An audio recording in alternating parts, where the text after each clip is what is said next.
Hello, hello. It's Ashley Kirkwood with the Speak Your Way to Cash podcast, and I am coming to you guys with a bonus episode today, a bonus session, and we're going to be talking about how pitching changed my life because we are very close as of today to starting our third Pitch Your Way to Cash challenge, number 3. Okay, we've done this a few times before, and so I was like, okay, we got about 3,000 people registered, but I know there are some more folks in my audience or who listen to my podcast who need this challenge. And so I wanted to share with you guys how pitching has changed my life, how it changed the game for me in my business, because I think that will give you guys a good view of why you should be registered for the Pitch Your Way to Cash challenge. Also, let me see if, for those of y'all on the podcast, y'all are really hearing some behind the scenes stuff, but I have a phone stand. If I could get the phone stand, we can also go live on Instagram. I had it on my desk, but it is no longer. So maybe Chris can bring me my phone stand if he sees it, and then I can put my phone up and we can go live on Instagram. All right. Until then, we can, okay, yeah, I see him bringing it. Okay, great. Thank you. All right, awesome, y'all. So here's what we're going to go into. The 3 ways pitching has changed my life and how it can change yours too. And I think this is going to be some good information for you all to hear, because I know how scary it can be to pitch, how scary it can be to put yourself out there. So if you are someone who right now, every single week, you have a pitch plan for your business, you have a way to get new clients into your business where you are going out and hunting for talent, hunting for customers, drop a I pitch in the chat. And just say I pitch out loud for those of y'all listening to the podcast. Let me know. I want to see who's pitching and who's not. Who's pitching and who's not. And it does matter the type of business you have. I'm mainly talking about those of us who provide services. So if you are someone who pitches for services, you pitch for clients, drop I pitch in the chat, because we're going to get into why pitching has been so life-changing for me and my business. And the very first thing that I will say is it really increased my confidence quite a bit. So the number one thing pitching did for me is it increased my confidence. Now, here's the thing. If you're new to me, you've never followed me before, you've never watched me do a live video before, you may not know, but I believe strongly in a concept that our company created called the 3 phases of belief. And I believe that if you go through these phases, it will show you and tell you where you will be at in the future. And so I want to walk through the phases of belief. And I'm actually going to share with you guys who are watching this.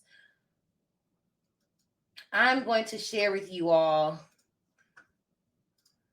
I'm going to share my screen so that you guys can see what I'm talking about here. Okay, so these are the 3 phases of belief, and you can kind of see them on the right-hand side. So phase 1 is I believe someone somewhere is doing it. This just means that you believe that it is possible, but maybe for others. Okay, so the first phase is I believe someone somewhere is doing it. The second phase is when you start investing time and money into figuring out how you can do it for your business. Now, when you get to phase 2, you're starting to spend a little bit of time and a little bit of money into figuring out whether or not you can do something. But then there's another phase. There's phase 3. Phase 3 is when you act towards making it happen for you consistently over time. Why am I sharing this as it relates to how pitching changed my life?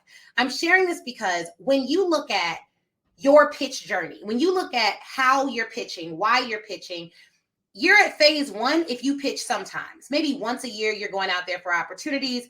You do it, but you don't always do it. But then when you get to phase 2, you're investing time and money into figuring out whether you're doing it. You start to pitch a little bit more. But when you believe with all your heart that you can create opportunities for yourself by going out and pitching and asking people to do business with you, you are going to be pitching all the time. You're going to be systematizing it. You're going to have a sales team that does it. You're going to be running ads. You're going to be actively engaging in the process of getting people into your world. And when I say your world, I mean your business's world. And that is where the money resides. So when thinking about financially, when I was most successful with pitching, I became most successful when I started acting towards making it happen for me consistently over time. So many people learn a thing and they want to see the results right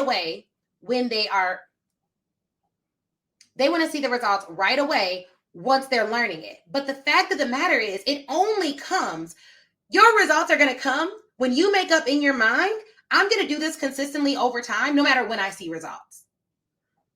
Like when I left my $300,000 job, y'all, I literally was talking to a friend today. I was like, I ain't really never thought about going back. I didn't have a plan B. And so because I didn't have a plan B, every morning I woke up with the mindset that I have to make something happen. How many of y'all don't have a plan B? Put no plan B in the chat. How many of you know how it feels that if you don't make the money that month, if you don't make it work that month, you do not have any other revenue coming in? It is literally on you. And so the most important thing you can do for your business, is learn a system that will help you to consistently bring opportunities to your doorstep, bring great clients to your doorstep. The other reason why we started pitching, and pitching really increases confidence for two ways. One of them you may not think. One of the ways you may be surprised by it. We started pitching because I realized that opportunities that were coming to me were okay opportunities. I was happy about them. They were decent. But the opportunities that I went after were perfect fit opportunities because I know what I want. Clarity. I know what I want. I know the rooms I want to be in, the people I want to be affiliated with. I have a clear idea of what I desire. So when I set up my pitching schedule and my pitch list, I'm going after perfect fit opportunities.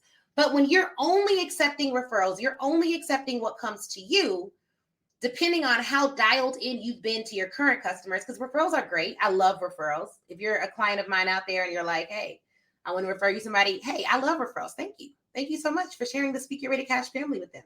But that said, though I love referrals, how many of you have gotten invites to speak at events, to accept rewards, to accept jobs that are not good fits for you? Like you would have never pitched for that opportunity. I have. I've been there.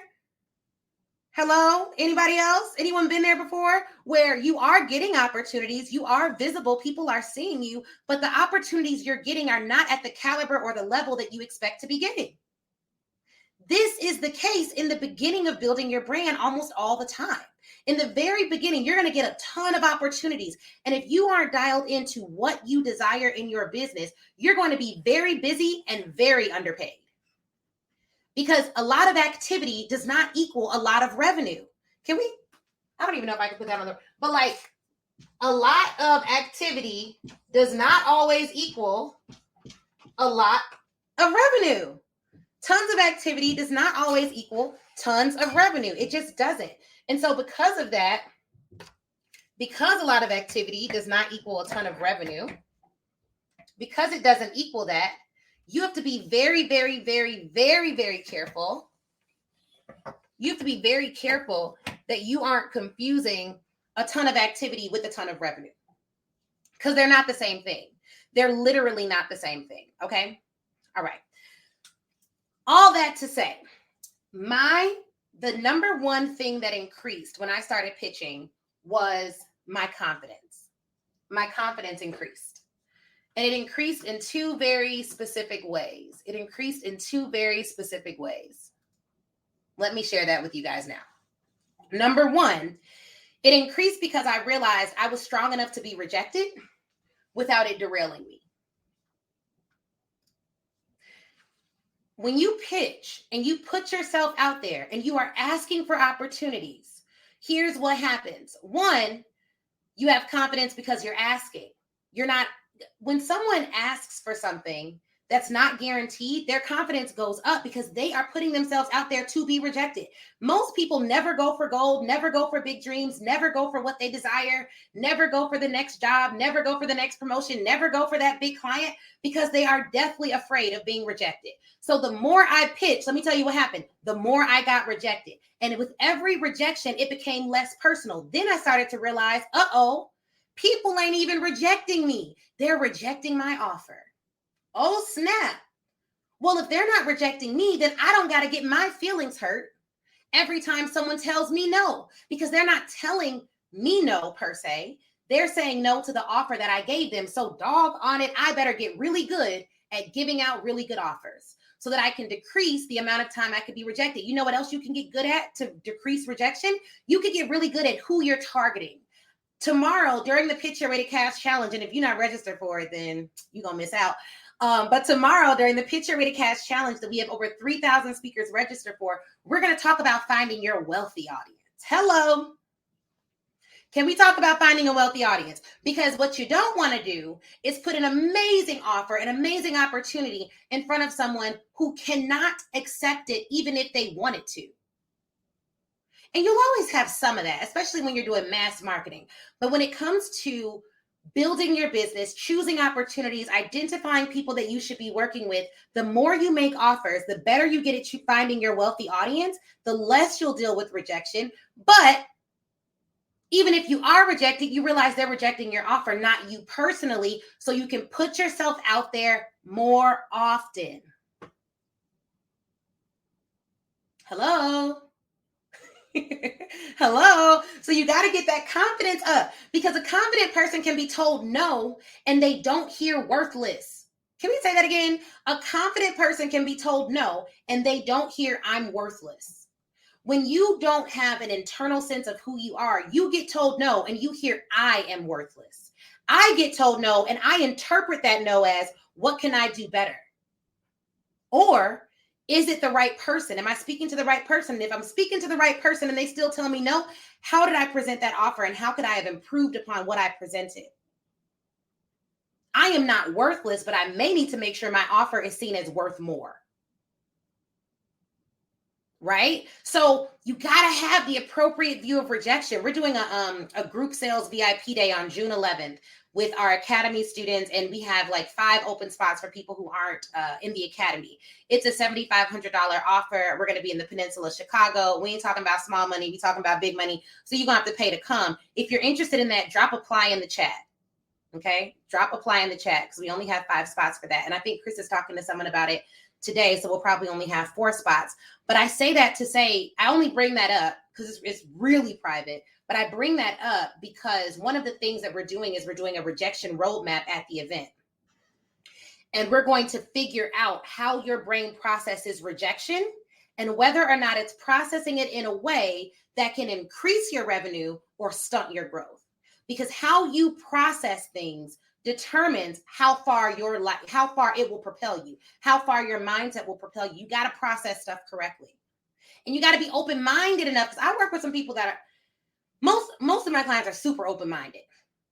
I ain't going to say none of my clients. I'm going to say what I've seen in the world. I ain't going to say where. But what I've seen is some people, and thank you for tagging your friends and sharing this out.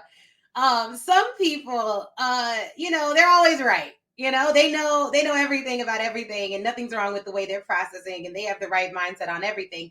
The truth of the matter is you have to be open-minded enough to the idea that maybe there's something wrong with the way you process. And I'll tell you guys this, because I actually have a therapist, and we've been meeting for months.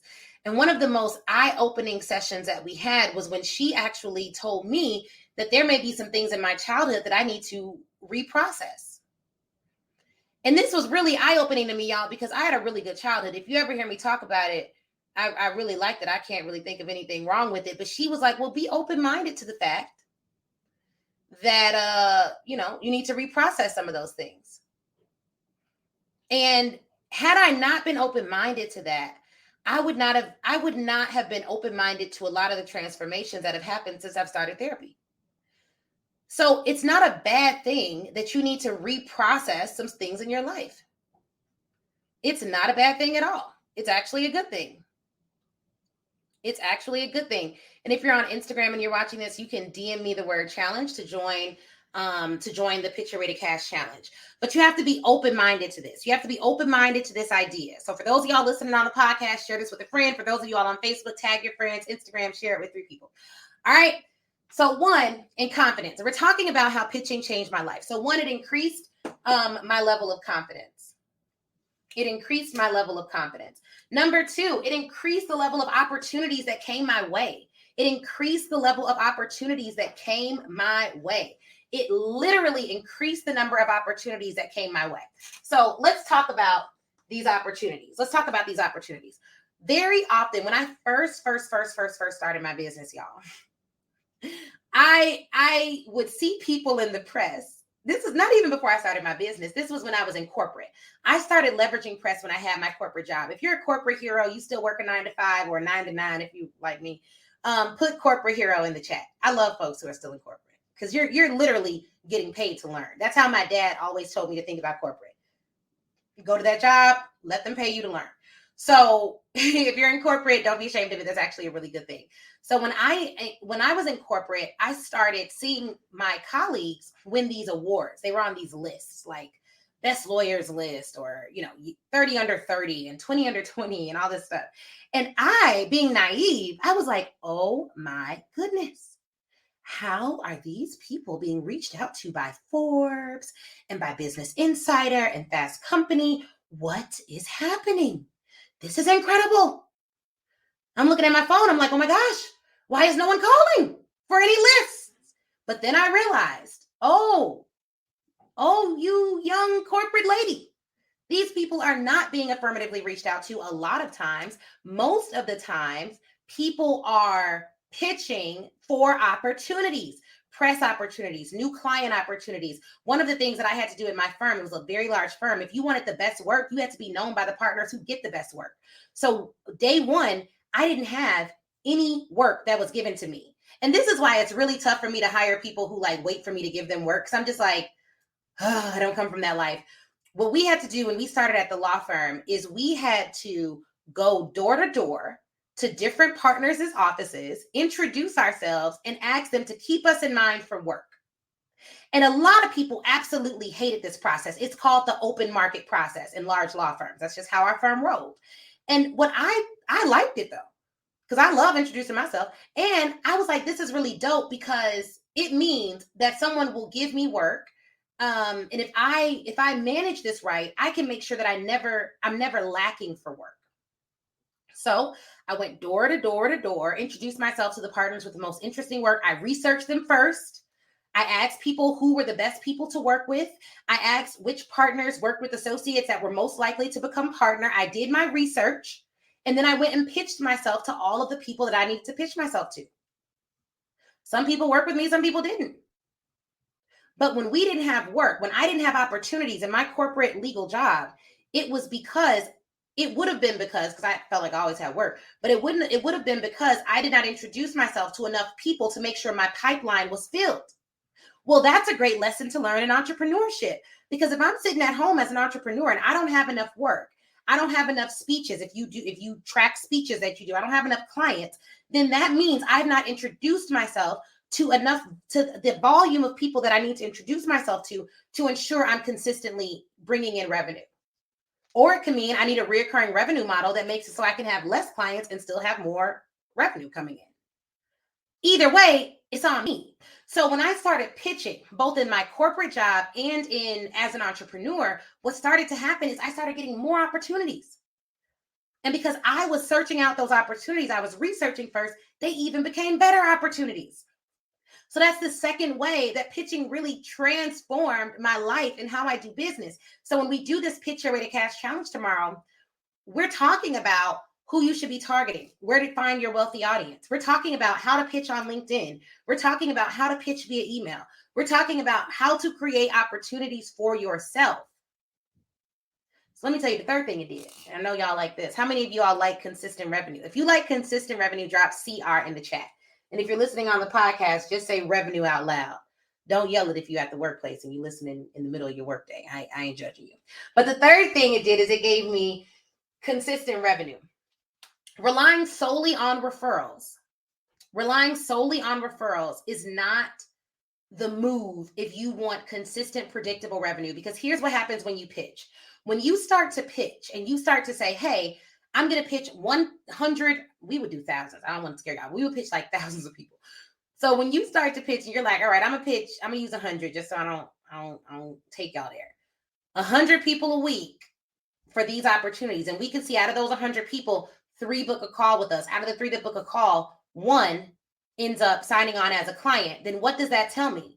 That tells me more than likely, it's not always an exact science, but it's close. If I were to pitch 200 people, let me Let me do it like this. It's going to be easier to illustrate. This is why you pitch consistently. I want to show you all this. Because referrals, I may get one referral a week. I may get 10. I work with a huge client. They refer me all their people. I could get 50. Like, but this is the inconsistency with that. Only relying on referrals or only relying on people coming to you is like this. So let's say I have a pitch plan that includes me pitching 100 people. Of the 100 people, 3 of those people book calls. Well, why 3? Because I am a real salesperson and I know the stats that if you're pitching cold, 1 to 3% may convert. So let's say you get 3 people to book a call with you. Okay, great. Of those 3 people, let's say you close a third of them, you get 1 new client. Let's say your rate for that 1 new client is $7,500. Okay, cool. This whole thing may take you a week or 2 weeks. But when you're at the place in your business, where you're like, okay, well, I want to scale up. I want to grow. The way that you would scale up and or grow as a service-based business is you need to know both the amount of people that you need to have in your funnel in order to get new clients, but you also need to know how many people does it take to fulfill this one person, because when you provide services, the way that you scale is typically by hiring more people. How do I know this? Because I've run a law firm and we had people paying us between $6,000 and $20,000 per month, every month. Every month our firm was open and actively taking clients. We had someone for the last year or so, we had someone paying us between $6,000 and $20,000 per month, every single month for legal services. But guess who wasn't about to be doing all the legal work in the business? This chick. Why? Because I've also always run a coaching company. I also have my own corporate clients, Fortune 50 clients. So the way that I would have had to scale my firm would have been me hiring a whole lot of lawyers to fulfill the contracts and also getting a sales team to go get us additional clients because we documented where all our clients came from. I just decided it was not my heart's desire to consistently have to hire all these lawyers. So we have a different business that Speaker Rated Cash we've always had, but now we've decided we are focusing almost exclusively on Speaker Rated Cash, still servicing the clients that we have well, but we are not taking new clients. A part of it is because we look at our numbers. So if you're pitching, but you don't know your numbers, you can't be like, yeah, we send out X amount a week. We close 3% of them, of the cold people into clients. We get 1 new client for every 100 people we pitch. This is what our pitch looks like. Then you don't have a pitching system. You don't have a sales system. And you probably need to work with us at our sales VIP day that we're doing on June 11th. But if nothing else, if you're like, Ashley, I can't invest at that level. I just, I don't got it in me right now. Okay, whatever, that's fine. But slower you invest, slower you grow, at least in my opinion. So then come to the free challenge. Ain't no excuse for that. No excuse not to come to the free challenge. So, and if you're listening to this on the podcast, you're like, hey, I want to come to the group VIP day all on sales. You need to email, have a subject line that says apply and email hello@ashleynicolekirkwood.com. And we can let you know if one of those seats is still available. Because we only have 5 for the public outside of those who are in the academy who are coming. So let's say these are your numbers. You pitch 100 people, you get 3 calls, you close 1. All right. How do you grow this? Well, you start pitching 200 people. You have 6 calls. You get 2 contracts at $7,500, and then you double this revenue over here. So now you're at $15K every 2 weeks. So a couple of things to keep in mind with this, and this is looking a little sloppy, so hopefully you all can see it, but I'll actually rewrite it so that you all can see what we're talking about here. When you're trying to grow your business, there's a couple of things that you need. Number one, who's at like the top of you could consider it like the top of your funnel, but how many people are you pitching every single week or every single month? This is the first number. Then you got to know if these are cold people, this is like industry standard averages right here. Okay. So if you pitch 100 cold people, you should get 3 calls. You should get 1 client. You pitch 200 people, you should get 6 calls. You should get 2 clients. That's if you're doing it average. Now, if you really learn how to sell, you can convert more people. We actually had to stop pitching so many people because we were getting more yeses than we had the people to deliver the product for them. So we had to rethink the way we did our entire process. Now, how do you make sure you're pitching the right people here? Well, you need to identify your wealthy audience, the audience that has a budget and has a need, an urgent need. Not just a need they can like think about today and then it can be gone tomorrow. It's an urgent need. They need an urgent need. Then this part here, this is typically in the corporate space and even in the small business space where you would do like a sales call or some type of a qualifying event happens at this stage of the people who raise their hand and say they're interested. Then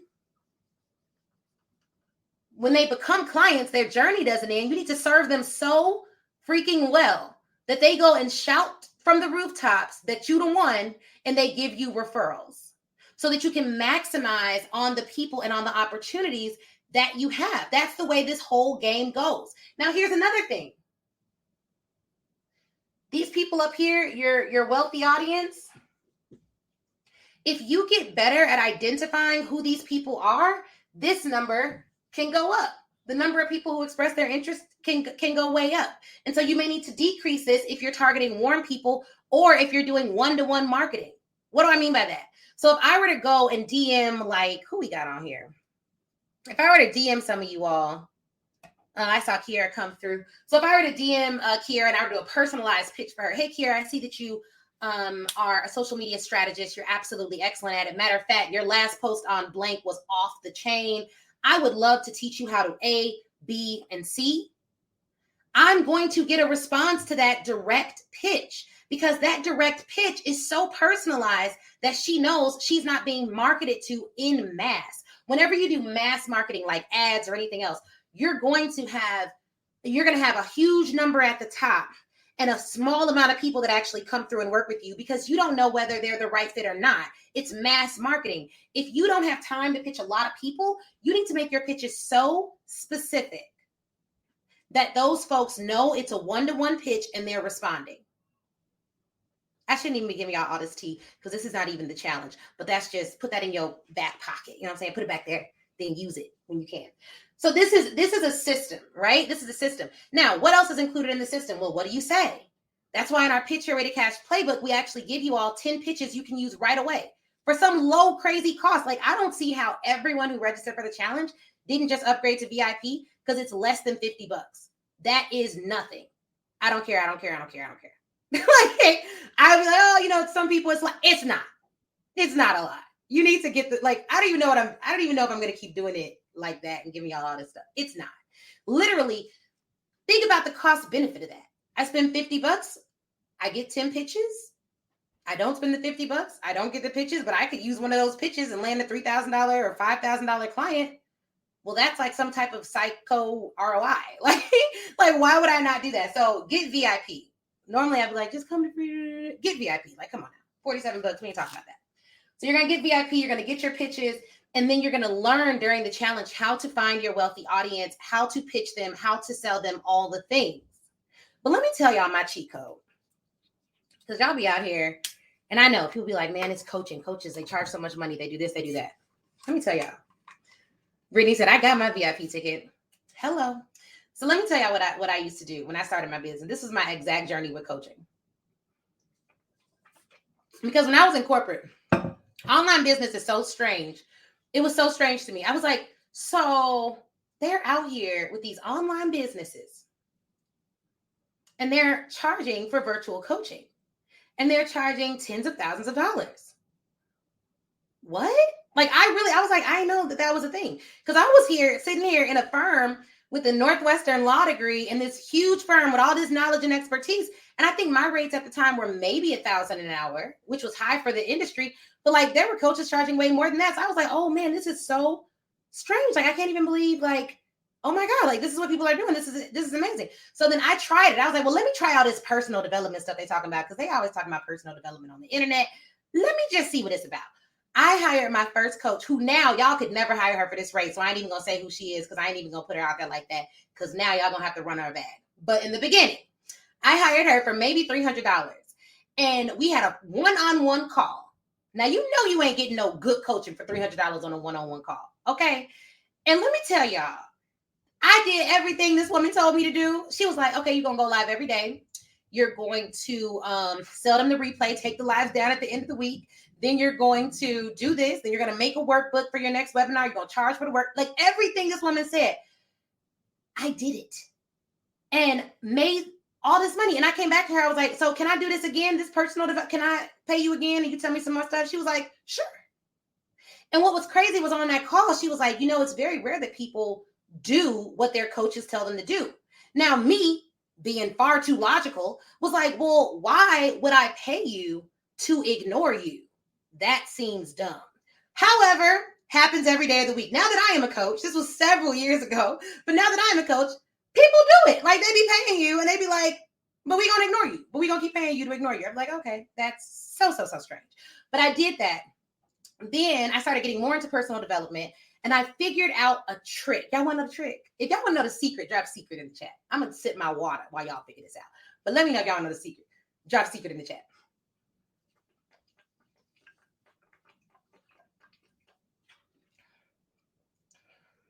Where the secret's at?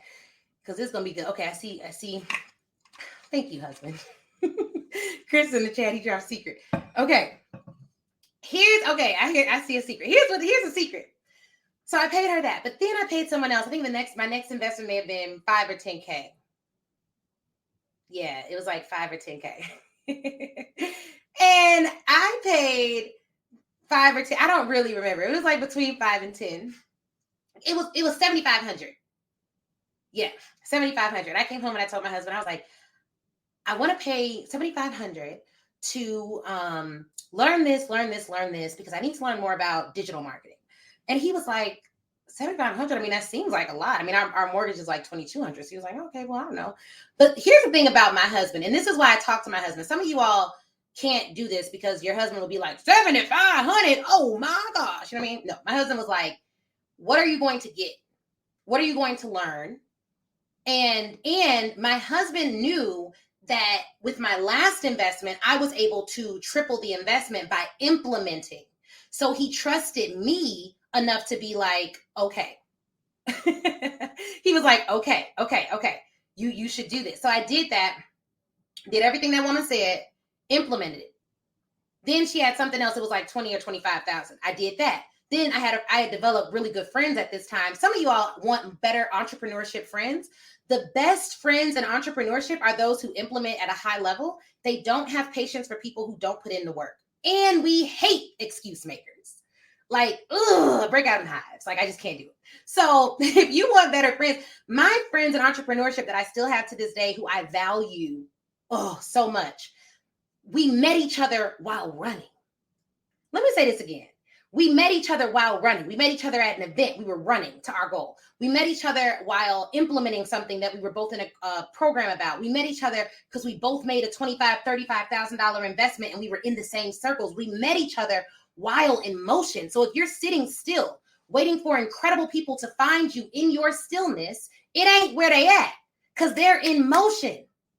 You want better friends, you want better relationships, you want deeper connections, get in motion. Because you'll meet people that are going the same direction as you. So you don't have to worry about some of the stuff you have to worry about with, like, I still have all my childhood friends and they're amazing, but they're not business besties because we don't do business the same way. They don't even understand my drive at all, right? So just a tip on that. You want a real dope business bestie, get in motion, get in the rooms at these really great high quality events and meet people who are going in the same direction as you. But the secret was this: the more I invested, the more accountable I was to my investment. The more I invested, the more accountable I was to my investment. Therefore, the better results I received. Guess what I didn't say? I didn't say the more I invested, the better the coach was. And so the better the blah, blah, blah. Because really, I don't care how good the coach is. When I go into a program, I don't even look at all the bells and whistles. You know what I mean? You want to know what I look at? Can I ask the person that sold me into it a question that they are competent enough to answer? Because if so, I can ask good enough questions to make my money back just on asking good people questions. Yeah, the coach needs to be competent. Yeah, they need to, but if they sold you into something, they clearly know enough to sell you. So there's something you can learn. That's literally how my brain processes investment. So when I see people complaining about their investments, oh, it was only this many months, or oh, it was only this, or they could have done this and they could have done, I'm just like, you want to know what I hear? Wah, wah, wah, wah, wah.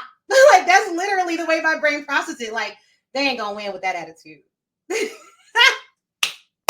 That's literally how I process it. Like, there are some people I meet and they're always like, man, I just made this investment. And then me and my friends will talk. We'll be like, yeah, it was a pretty good program. But you know what was dope? It was this one element I got that literally changed everything for me. It was on a Q&A call. And I asked the coach this one question. I work with, I have so many coaches, but I'm in a mastermind right now. We get to do Q&A calls. And it's like, I just think you answer this one question, I could go and make it work. I could go make it do what it do. You know what I mean? I'm going to TSP Live too. It's a really good event. So look at this. Listen to this. Wherever you're at in your life, I don't care if you're on a job. I don't care if you're in a coaching program. I don't care if you are like wherever you are investing time and money right now. I want you to open your eyes to that investment in a new way and see it as something that you can get value out of no matter what. Because honestly, guys, like whether they are great or not, you're great enough to get something out of them. Period. And that's how I go into every environment. It's like, you do what you do, but I am great enough. I am good enough to get something out of what you have presented to me. And if they've sold you, you can learn something from them just from that. So keep that in mind. So the reason why, to recap, the 3 ways pitching has changed my life. It increased my confidence.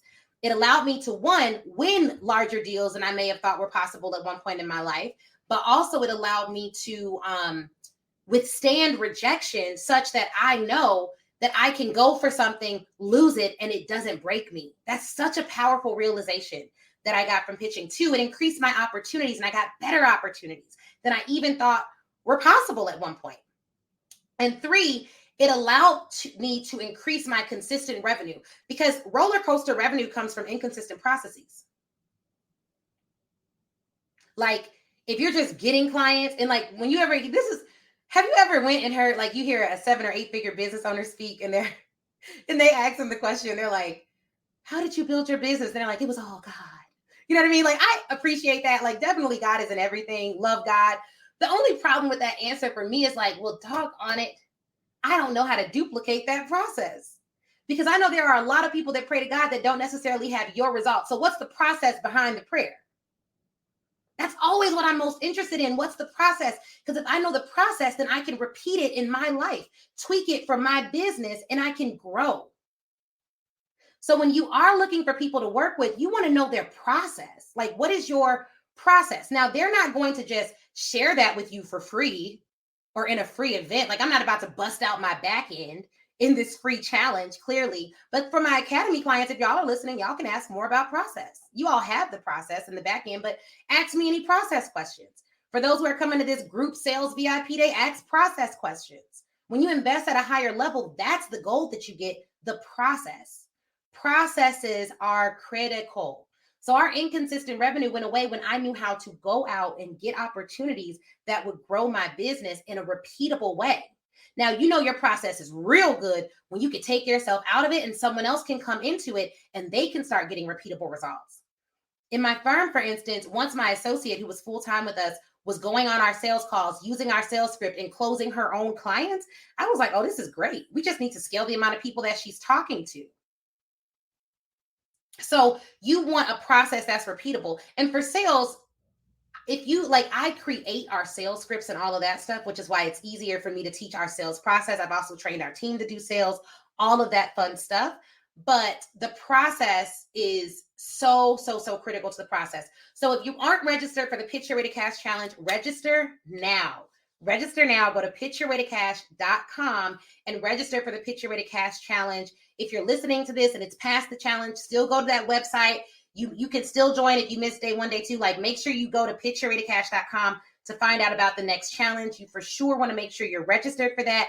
If you're on Instagram, it's the red link in my bio. But I appreciate y'all hanging out with me. If you got something from this video, share it with Share it with 3 people. Tag some folks in here so they can see this good information. And I cannot wait to work with so many of you during the Pitch Your Way to Cash Challenge, because I know pitching changed my life, but I know it can change yours as well. And during our 3-day free Pitch Your Way to Cash Challenge, I'm going to show you exactly how. All right. So I will see you guys tomorrow. Hope this was good. Share it with someone if it was, and I will talk to you guys later. Go to pitchyourwaytocash.com.